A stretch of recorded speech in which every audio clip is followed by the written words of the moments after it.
Hey guys, figured I'd do a quick overview of my Cub Cadet Ultima ZT3 series. When I was shopping for zero-turn mowers, I didn't find a lot of videos on the ZT3 series. There are a ton on the ZT1, which is the entry level on the Ultima series zero-turn. The biggest difference with the ZT3, you have wider tires in the back, you have an upgraded seat, which slides forward and backwards, has, I believe, an upgraded or higher seat back, and then the armrests. And then the most visual difference are, of course, the shocks on the front on both sides of the casters, which are adjustable so you can adjust the firmness of the ride. This does have a 60-inch mowing deck. With the ZT3, it does come with upgraded transmissions. They are the 3000 series, which are serviceable. And here you can see the disengagement lever on each side to disengage the transmission if you need to push it somewhere without starting it. It has a 24-horse Kawasaki motor, FS730V, which gets very high reviews for reliability, and it's a great running machine. What else do we have on here? You have, of course, a towing hitch, and the console here. You have your ignition, your PTO engagement with the mowing deck, your hour meter, the choke, and then your throttle. Nice cup holder, and then another cubby storage area for a phone or whatnot. With the zero turns, these, you pull the sticks out, which sets the parking brake. And then when you engage the sticks, max forward speed on this, I believe, is 7.5 miles per hour. Since there is no safety switch in reverse on this, makes it nice for cornering around objects, backing up without the mowing deck cutting off. It does take some getting used to steering a zero turn. You get more proficient mowing around obstacles as time goes on. The access to the mowing deck is really nice. It's a fabricated deck, 11 gauge steel, I believe. But you open this hatch and you can get easy access to pull grass clippings out. You have a guard on the outer pulleys, very heavy steel. You have some clearance underneath this. It makes it easier to get the grass out of. And then you have your wash port with a quick connect. You can run your mowing deck and hook the garden hose up and wash it out. I do pull the decks out periodically to pressure wash all of the caked on grass inside. The bolt here is missing. They've got a tool that's mounted right there. I took the bolt out for the video purposes. The mowing deck adjustment, you have a foot lever there that you depress to raise the deck. And then you can set the mowing height. This is currently set on 4.5. They are on 1/4 inch increments. Very easy to turn the dial with the lever depressed, and then simply release the deck to the desired setting. Gas tank on this is a 3.5 gallon tank. No gauge on this. I believe you have to get up to the ZT6 series for a gas gauge in the cap. The only thing you have is a sight picture here on the side, which you can see the level of the gas there, but just have to keep an eye on it. As I mentioned, getting to the engine is very easy.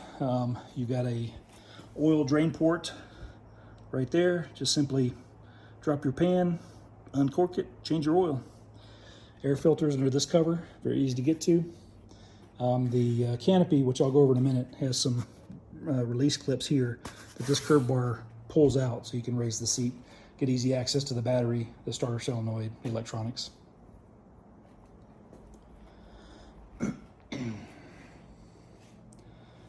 So with the additions that I've had, I've added, of course, the headphones you can see there. Those are 3M Bluetooth FM/AM stereo headphones, which were gray originally. I painted them yellow.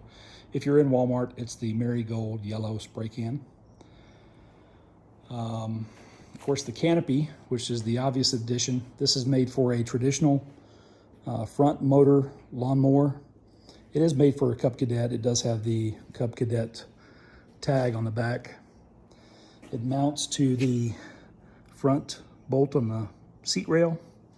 Has some rubber protectors on the tube here for resting on the seat rail.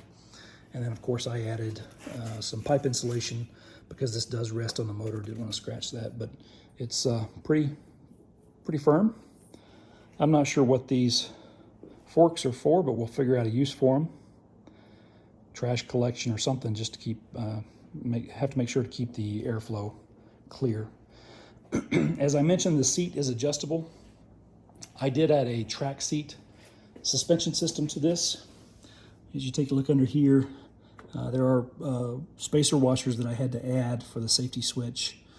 The adjustment lever to slide the seat forward and backwards does have to be moved. Typically it's on the inside. It just flipped, 5-minute change out to the outside. The wiring for the safety switch in the seat does have to be lengthened. Without the track seat, it just goes to the middle of the seat. But with the suspension system, you do have to go outside of the seat, so I had to lengthen that.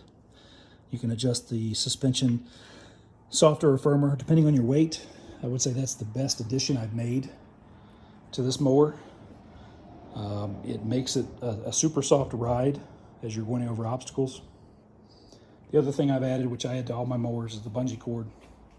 With a 60-inch deck, my shop doors are 6 foot.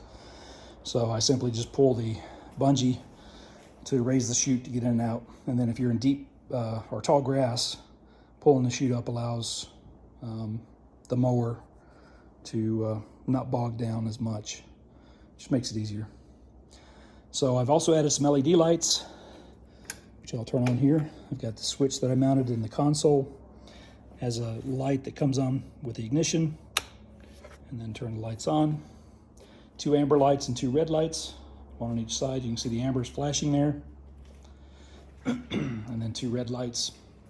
I did place the lights on separate circuits, so the red lights are on a separate circuit from the ambers, so I can add more amber lights later if I want. And as you notice, the ambers are flashing. Under the console here, I installed an LED flash controller, which has, I believe, 16 different modes. You can control the brightness, you can control the flash duration, you control fade in and out. A lot of options to select from there. I also on the side here added an SAE port for a trickle charger. So when the mower's in the shop, it can sit on the trickle charger and stay topped off all the time.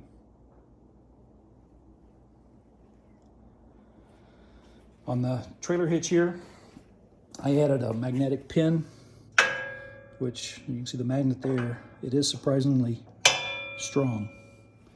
Don't intend to pull a lot of weight on this, but I've got a garden trailer that I can haul debris or branches or stuff with this, so works out nice. With a mowing deck, you know, this is higher than my previous Cub Cadet SLT 1550 and makes it easier getting across the threshold of my shop doors without catching, which I did with the old mower. Very easy to drive. I'll start it up for you. You can hear how it runs. What I am surprised with, with zero turn, this zero turn in particular, is how quiet it runs. With the mower engaged, you hear more of the blade noise than you do the mower, as compared to a traditional lawnmower with the motor in front. So very, very impressed with that. I'll go ahead and start it up for you.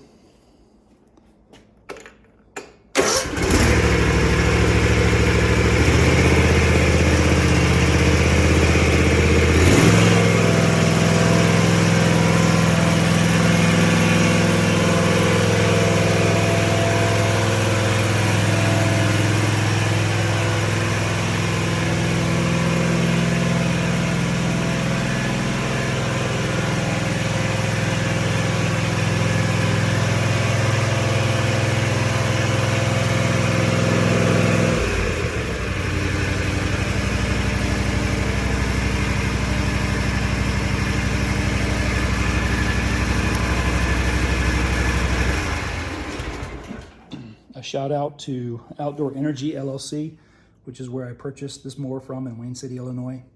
I dealt with Arlen out there, and I believe it's family-run business. They're great folks. Arlen was great to work with.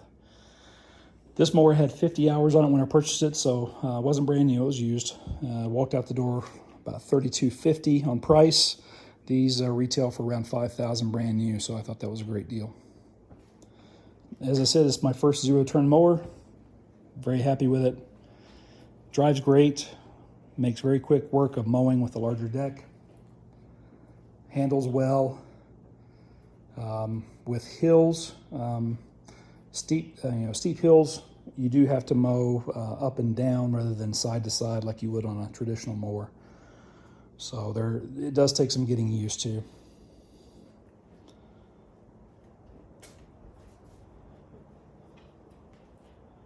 But again, I plan on keeping this mower for a while. The last mower I had 220 hours, which isn't high, but I expect to keep this one for a good 800 or 900 hours.